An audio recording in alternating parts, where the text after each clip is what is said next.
प्रभात बच्चों, मैं आपकी हिंदी की अध्यापिका और आज हम हिंदी का पाठ 15 शुरू करने जा रहे हैं जिसका शीर्षक है बिहू। चलिए शुरू करते हैं पाठ 15 बिहू। पाठ का सार देख लीजिए। प्रस्तुत पाठ में असम राज्य में मनाए जाने वाले त्योहार का वर्णन किया गया है। त्योहार हर्षोल्लास का समय होता है। यह सभी दुखों एवं झगड़ों को भुलाकर हमें एक दूसरे के समीप लाता है। त्योहार का वर्णन यहाँ पर किया गया है जो असम में होने वाला त्योहार जिसका नाम है बिहू। चलिए शुरू करते हैं। भारतवर्ष को त्योहारों की भूमि कहा जाता है। समय समय पर अनेक रंग बिरंगे जोश और उमंग का संचार करने वाले पर्व मनाए जाते हैं। यहाँ पर कई प्रकार के पर्व त्योहार ऐसे मनाए जाते हैं जो अपना अलग अलग रंग रूप दिखाते हैं और अपनी एक उमंग लोगों के अंदर जगाते हैं जब ये त्योहार लोग खुशी खुशी के साथ मनाते हैं। और ये जो भारत है हमारा, ये त्योहारों की भूमि इसीलिए कहा गया है कि हर धर्म यहाँ पर रहता है, मिलजुल कर हर प्रकार के त्योहार मनाते हैं। जनमन में उल्लास और एकता उत्पन्न करने वाला ऐसा ही एक पर्व है बिहू। यह पर्व है बिहू पर्व। बिहू असम के लोगों द्वारा मनाया जाने वाला सबसे बड़ा पर्व है। यह वर्ष में 3 बार मनाया जाता है। 3 बार मनाया जाता है ना। वहाँ के लोग इसको बड़े उत्साह उल्लास एक होकर साथ मिलकर खुशी मनाते हैं बिहू त्योहार को। एक वर्ष में 3 बार मनाया जाने वाला त्योहार, इसमें बच्चे बड़े बूढ़े सभी उत्साह और उमंग से शामिल होते हैं।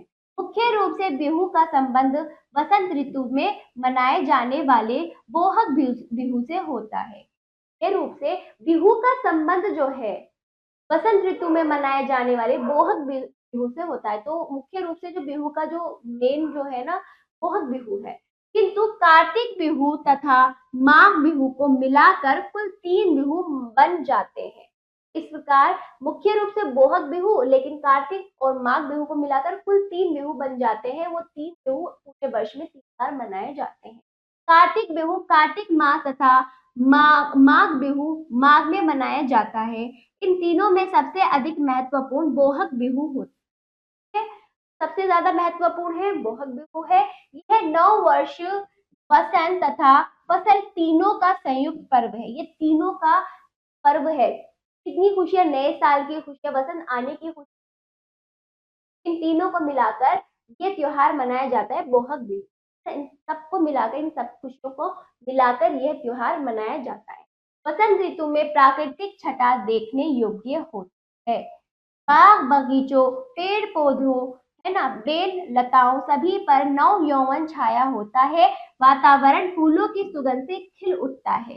पक्षी अपने मधुर कलरव से, है ना, कलरव अर्थात चहचहाट, पक्षियों की चहचहाट, चिड़ियों की, पक्षी अपने मधुर कलरव से पर्वतों और मैदानों के वातावरण को और अधिक मन भावन व सुहावना बना देते हैं। इसी मोहक वातावरण में आगमन होता है बोहग बिहू का। लोग बोहग बिहू की मस्ती में झूम उठते हैं। इसे रंगोली बिहू अर्थात रंगों के साथ मनाने का पर्व मानते हैं। देखो बच्चों, सबसे ज्यादा महत्वपूर्ण जो होता है यहाँ के लोगों के लिए बोहग बिहू होता है। क्यों? इसमें तीनों तरह की खुशियां, नए साल आने की खुशी, बसंत आने की खुशी और फसल कटने पर भी जो त्योहार मनाए जाते हैं, उन सबको मिलाकर ये त्योहार बड़े मन तन मन से उत्साह उल्लास के साथ मनाया जाता है। ठीक है। तो बसंत के समय मनाया जाता है। तब क्या होता है, पक्षी खेत खलियान हरे हरे खेत खलियान हरे हरे हो जाते हैं। मतलब फसल बिल्कुल ताजी खड़ी होती है। चारों तरफ फूल फल, है ना, ये सब बसंत के समय होते हैं। और क्या, चिड़ियों की चहचहाट, कलरव, इस तरह से माहौल इतना अच्छा हो जाता है। वहाँ का जो प्राकृतिक छटा जो होती है देखने लायक होती है। ऐसे में ये त्योहार मनाया जाता है बड़े मन भावन तरीके से। क्या होता है, ये सब नजारा देखकर लोगों का क्या होता है, और भी अच्छे से उनके अंदर से वो खुशी उत्पन्न होती है, मन को अच्छा लगता है और वो सुकून प्रकट करते हैं, एक दूसरे के साथ खुशियां मनाते हैं ना। तो इसमें रंगोली के द्वारा भी, रंगोली का भी प्रयोग होता है, रंगों के साथ मनाया जाता है। असम में प्रचलित लोक कथा के अनुसार बरदे चिल्ला, असम में प्रचलित लोक कथा के अनुसार बरदे चिल्ला नामक एक स्त्री बिहू के अवसर अर्थात मौके पर अपने मायके आती है उसको प्रसन्न करने के लिए प्रकृति मनमोहक, मन को अच्छे लगने वाले रूप धारण करती है। प्रकृति तो स्वागत में इतनी सुंदर होकर दिखाती है उसके आने में, जब वो अपने मायके आती है। मनमोहक छटा दिखाती है। कुछ दिन मायके में ठहरने के पश्चात जब वह अपने ससुराल वापस जाती है तो तेज हवाएं चलती है। पोहक बिहू का पर्व कई दिन तक चलता है। किसान और पशुओं का परस्पर घनिष्ठ संबंध अत्यंत प्राचीन है। तो इस तरह से लोक कथा के कहानी लोगों के द्वारा कथाएं कही गई है। तो इस प्रकार प्रकृति इसलिए सुंदर दिखती है, इस वजह से दिखती है, तो लोगों का मानना था। फिर आगे जो है, जो बहुत बिहू है कई दिनों तक चलता है बच्चों। किसान पशुओं का परस्पर क्या होता है, घनिष्ठ संबंध होता है, क्योंकि पशु हमारी खेती में, हमारे किसानों की खेती खेती करने में उनकी बहुत सहायता करते हैं।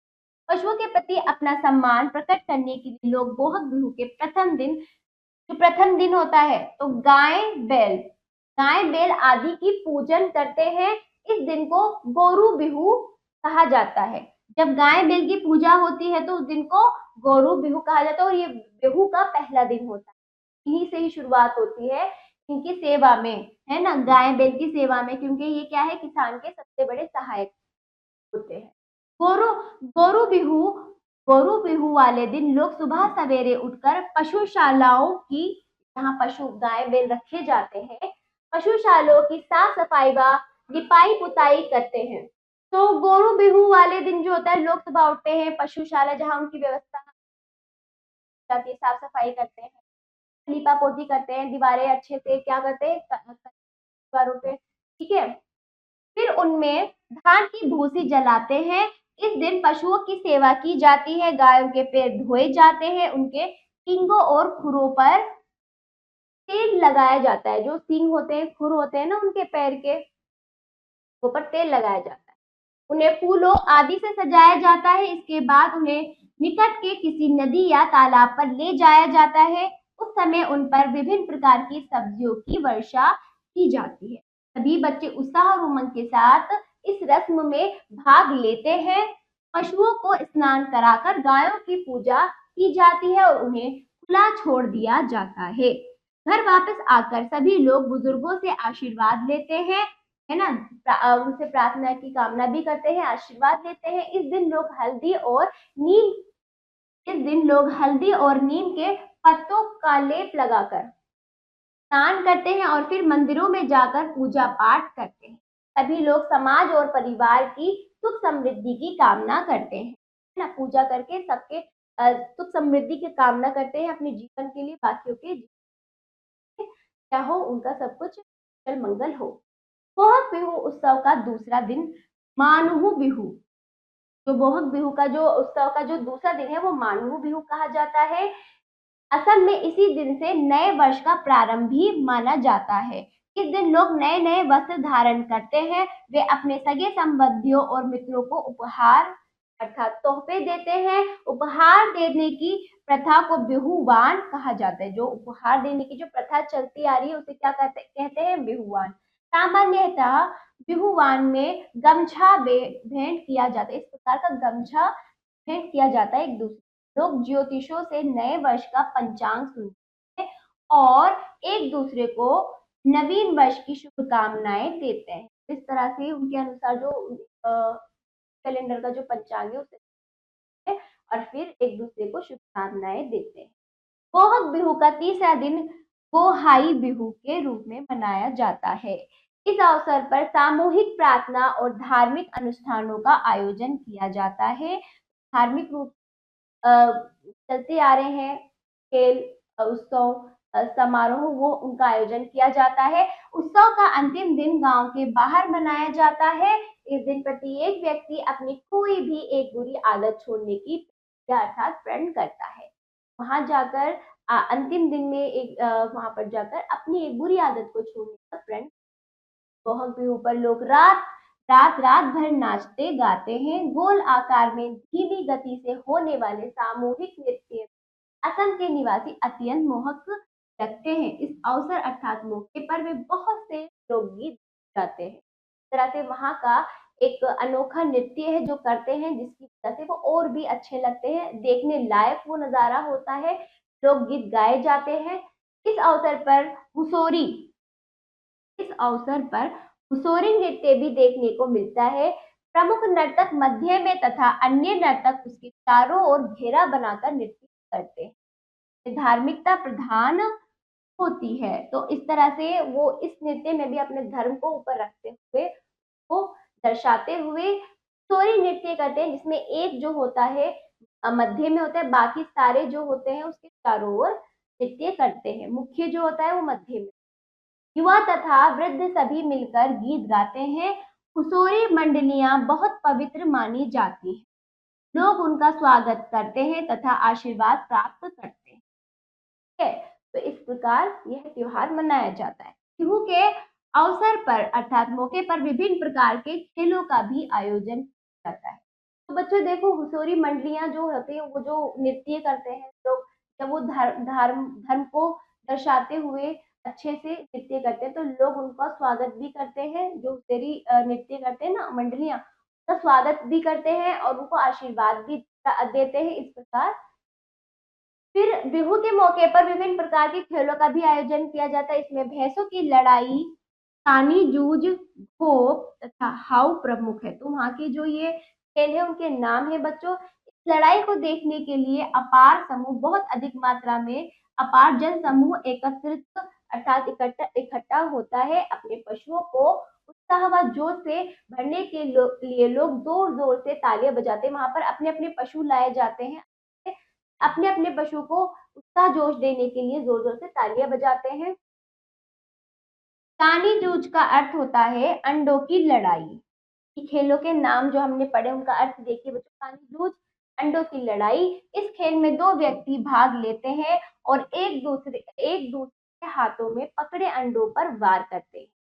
खो गेंद की सहायता से खेले जाने वाला खो गेंद की सहायता से खेले जाने वाला एक प्रकार का खेल होता है।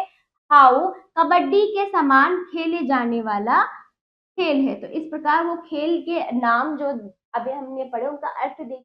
अंडों की लड़ाई है, पर अंडे क्या किए जाते हैं, वार एक दूसरे पर अंडे फेंके जाते हैं, वार किया जाता है अंडों से।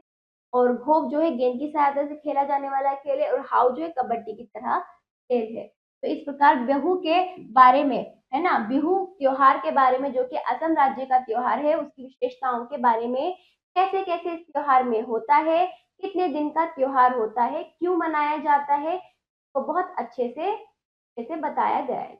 बच्चों, अभ्यास करिए। वस्तुनिष्ठ प्रश्न पहला देखिए, सही उत्तर पर सही का चिन्ह लगाइए। का भारतवर्ष को कहा जाता है, भारतवर्ष को त्योहारों की भूमि जाता है। हाँ देखिए, बिहू त्योहार कितनी बार मनाया जाता है, 3 बार। युवा तथा वृद्ध सभी मिलकर क्या गाते हैं, गीत, मुहावरे, कहानी, चुटकुले, गीत गाते हैं। ठीक है, उचित शब्द चुनकर रिक्त स्थानों की पूर्ति की। शब्द दिए गए हैं, खाली स्थान हमें भरने हैं। चलिए, भारतवर्ष को डैश की भूमि कहा जाता है, त्योहारों की।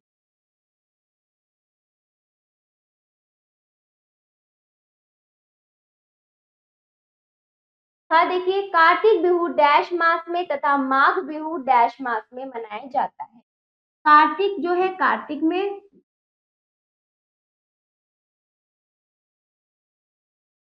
और माघ बिहू माघ में। ये महीनों के नाम है। चलिए, पक्षी अपने मधुर डैश से वातावरण को और अधिक मन भावन और सुहावना बना देते। कलरव आएगा। अगला, असम में प्रचलित डैश के अनुसार बरदे चिल्ला नामक एक स्त्री बिहू के अवसर पर अपने मायके आती है। के अनुसार, लोक कथा के अनुसार।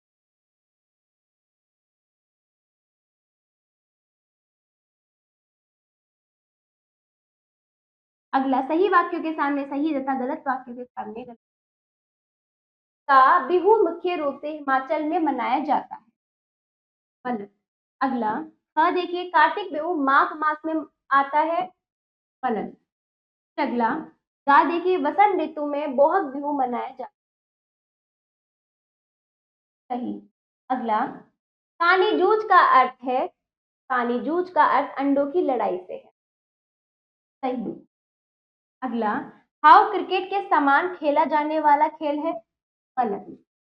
चलिए चौथा, सही मिलान कीजिए। त्योहारों की भूमि भारतवर्ष, बच्चों का है त्योहारों की भूमि भारतवर्ष, कार्तिक बिहु शरद ऋतु, माघ बिहु माघ माह, गौरू बिहु पशुशालाओं की सफाई की जाती है, मानहू बिहु का दिन होता है।